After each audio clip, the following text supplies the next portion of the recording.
ки бори аввал ба кӯҳҳо меравед, он чизеро эҳсос мекунед ки бо сухан тавсиф кардан душвор аст. шумо мафтуни бузургию зебоии кӯҳҳо гардида, дар айни замон худро назди ин мӯъҷизаи табиат хеле хурду оҷиз эҳсос мекунед. ҳар як сафар ба кӯҳҳо барои ҳар як сайёҳ саргузашти аҷибу хотирмоне мебахшад. дар баландӣ истода эҳсоси шуморо фаро мегирад ки гӯё бузургтарину тавонотаринед, гӯё поятон ҳанӯз дар замин асту миёни абрҳо шино доред ва гӯё осмон наздиктару дастрас мегардад. ҳангоми роҳандозии хатсайрҳои кӯҳнавардӣ ба истилоҳ алпинистӣ аксар маврид он ҳамчун саёҳати кӯҳӣ фаҳмида мешавад ки ин хатост. дар нашри навбатӣ барномаи кӯҳнавардӣ низ мо кӯшиш мекунем ба ҳамин нозукии саёҳатҳои монанд аммо роҳандозиашон гуногун барои шумо равшанӣ андозем.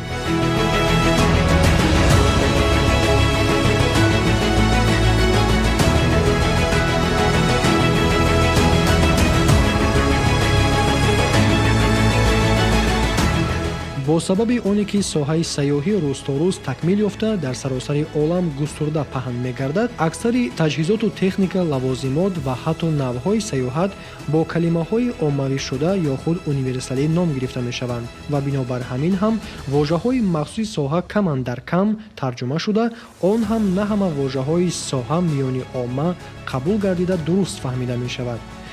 дар мавриди саёҳатҳое ки бевосита дар кӯҳҳо сурат мегиранд, ин альпинизм кӯҳнавардӣ, горнитуризм саёҳати кӯҳӣ ва скалолазания шахбароӣ мебошад.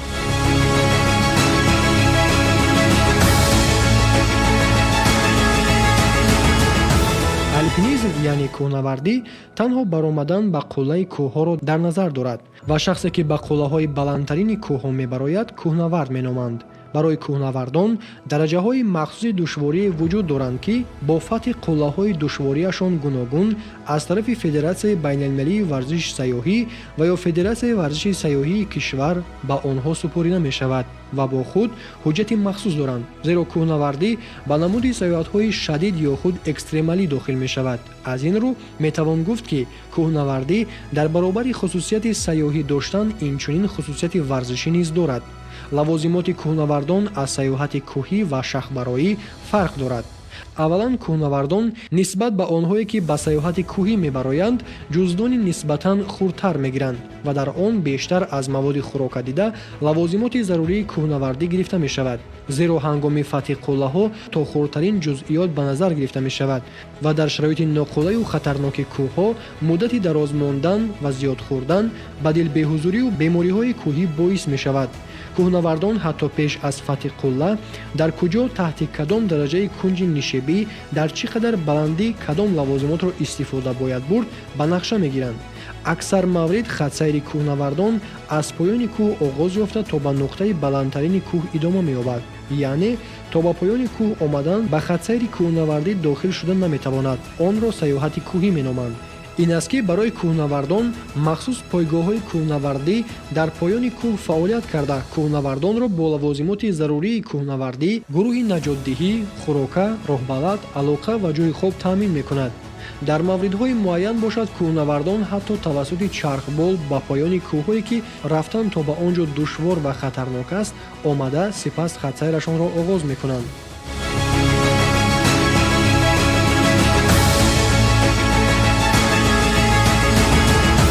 зери ибораи горнитуризм ё худ саёҳати кӯҳӣ аслан убури роҳҳои ноҳамвори душвориашон нисбатан сабуки доманакӯҳҳо фаҳмида мешавад. на қуллаи кӯҳҳо, балки доманаи онҳо.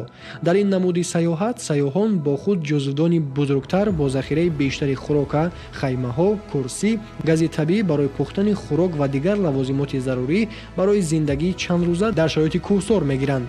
аз ин рӯ дар пойгоҳҳои сайёҳӣ мондан барои ин намуди сайёҳӣ лозим нест. саёҳати кӯҳӣ пурра дар муҳити табиии кӯҳсор ва дур аз маҳалҷойҳо гузаронда шуда убури талу теппаҳо, руду дарёчаҳо ва дигар монеаҳоро дар бар мегирад. غیر از این خط سیر سیاحت کوهی تا به اندازه کوهنوردی با تمام جزئیات خردترینش آموخته نمی شود، اما با سببی که سیاحت کوهی در مکان ناشناس و دور از محل جایها گذرانده می شود، به گروه نجات دهندگان منطقوی خبر دادن توصیه داده می شود. عامل دیگری فرق کننده سیاحت کوهی از کوهنوردی در آن است که نقطه A می تواند از همواری ها آغاز شده به نقطه B که در دامن کوه ها واقع است پایان یابد، یا از نقطه A سر شده باز به نقطه A انجام پذیرد. برعکس کوهنوردی در سیاحت کوهی حجت تصدیق کننده آن که شما تا کدام درجه دشواری توانی برآمدن دارید ضرور نیست. به این نمود سیاحی دلخواه نفر جسماً سالم مشغول شدن می تواند.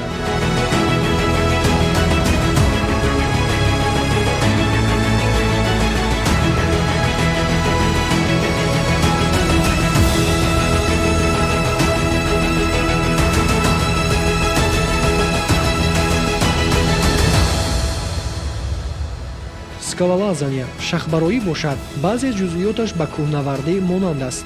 аввалан ин ки дар шахбароӣ низ барои ба ин ё он душворӣ баромадан дараҷаи махсуси тасдиқкунандаи Федератсияи байналмилалии варзиши сайёҳӣ ва ё Федератсияи варзиши сайёҳии кишвар зарур аст. шахбароӣ ин баромадан ба нишебиҳои кунҷашон аз 60 дараҷа боло мебошад. барои шахбароён низ дар минтақаҳои муайяни кӯҳии шахӣ пойгоҳҳои махсуси шахбароӣ мавҷуд мебошанд ва онҳо низ ба мисли пойгоҳҳои кӯҳнавардӣ бо лавозимоти зарурии шахбароӣ, барқ, алоқа, хӯрока, ҷойи хоб, дастаи махсуси наҷотдиҳӣ ва ғайра таъмин мебошанд. таҷҳизоти махсус ва маъруфи шахбароиҳо ин ресмонҳои эҳтиётӣ, жумар, пойафзол, дастпӯшакҳои махсус ва тоскуло мебошад. тамоми хатти ҳаракати шахбароиҳо баръакси саёҳати кӯҳӣ ва кӯҳнавардӣ танҳо бо дараҷаҳои нишеби аз 60 боло сурат мегирад, ки хеле хатарнок мебошад. аз ин рӯ шахбароӣ низ ба намуди сайёҳии варзишии шадид дохил шуда ба он бештар варзишгарони ҳирфавӣ машғул мешаванд.